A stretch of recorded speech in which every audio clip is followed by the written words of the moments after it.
that we've seen, and you see the remnants of it here with the water line.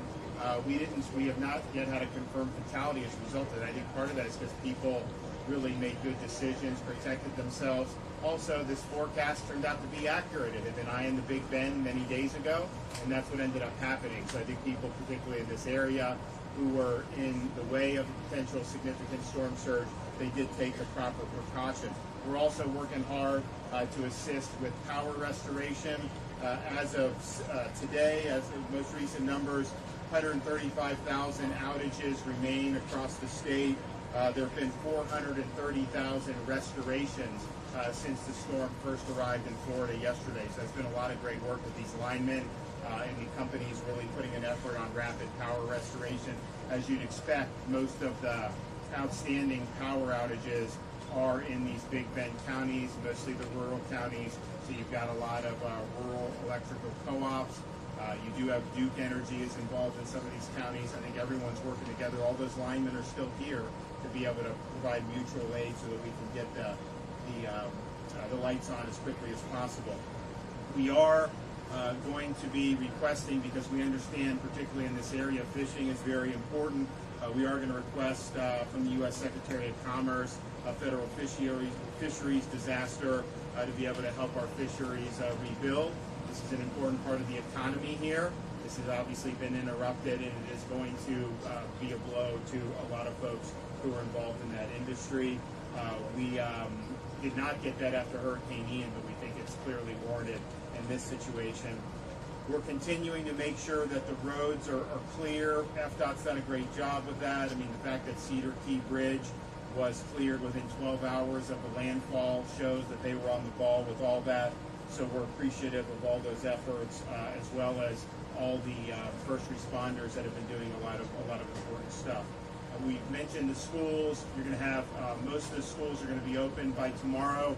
Clearly, the Big Bend area, they got to get the power on. They got to get other stuff. So I know they're working with Secretary Diaz to figure out when they can do that. We all want that to be done as soon as possible. We are going to be helping people with this Florida Disaster Fund, and I'm going to have the First Lady say a few words about that. But these are situations where some of these communities are relatively small. There's going to be discrete needs, and having something like the Florida Disaster Fund gives us the ability to be able to meet needs that a government bureaucracy may not be able to meet.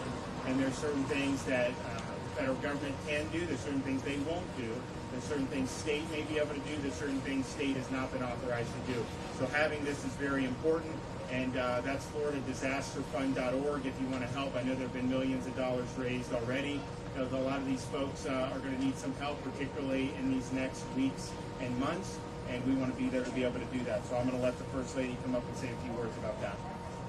No, I'm happy and I'm honored to be able to work with the private sector to be able to free up these resources to help folks in need. And there were some tears earlier from folks who have lost everything. They had the water come into their home, they're not sure where to turn, and so that's where the Florida Disaster Fund comes in. One of the things we are working at and working with, we're very appreciative of, is the FEMA director working with Kevin Guthrie to be able to work with the IRS to get a special tax status, so that way we can get the funds directly to individuals. We raised $63 million with Hurricane Ian. We were able to deploy all of those resources and utilize those to work with nonprofits on the ground. But what we're working on this time is to be able to use the Department of Emergency Management to be able to get those funds into an entity to go right directly to the individuals and the homeowners, and that will be a game changer to cut through the red tape.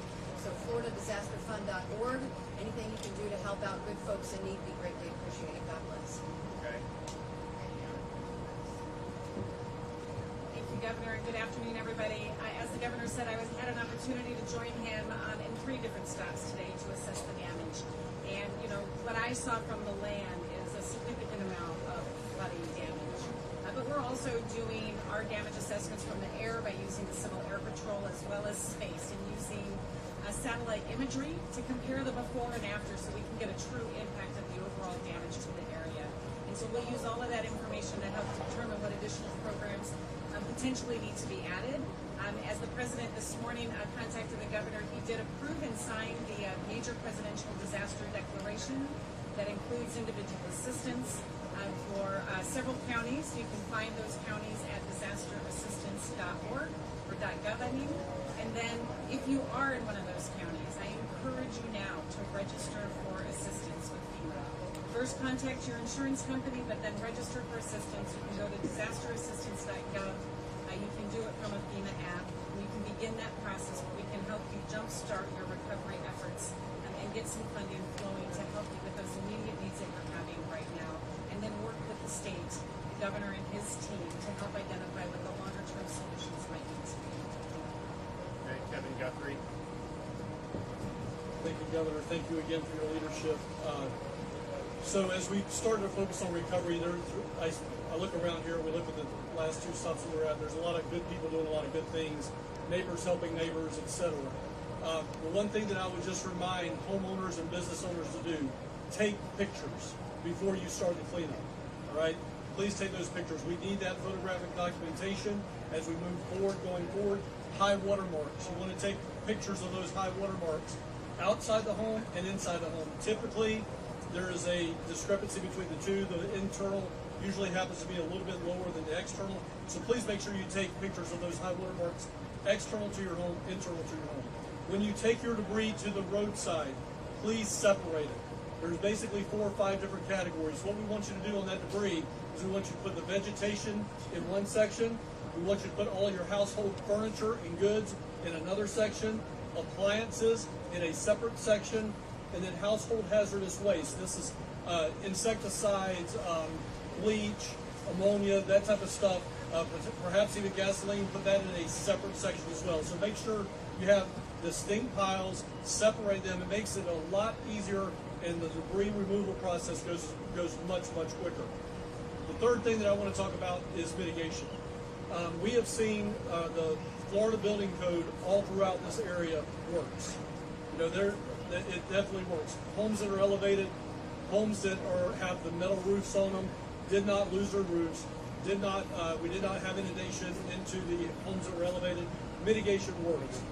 It will not be immediate, but in the coming months and years, there will be mitigation money available to raise homes, to elevate homes. I encourage, as I look at this direction, all these homeowners, if you have not elevated your home and you're interested in elevating your home, please get with your Taylor County emergency management agencies to make sure you learn about the mitigation elevation program from FEMA.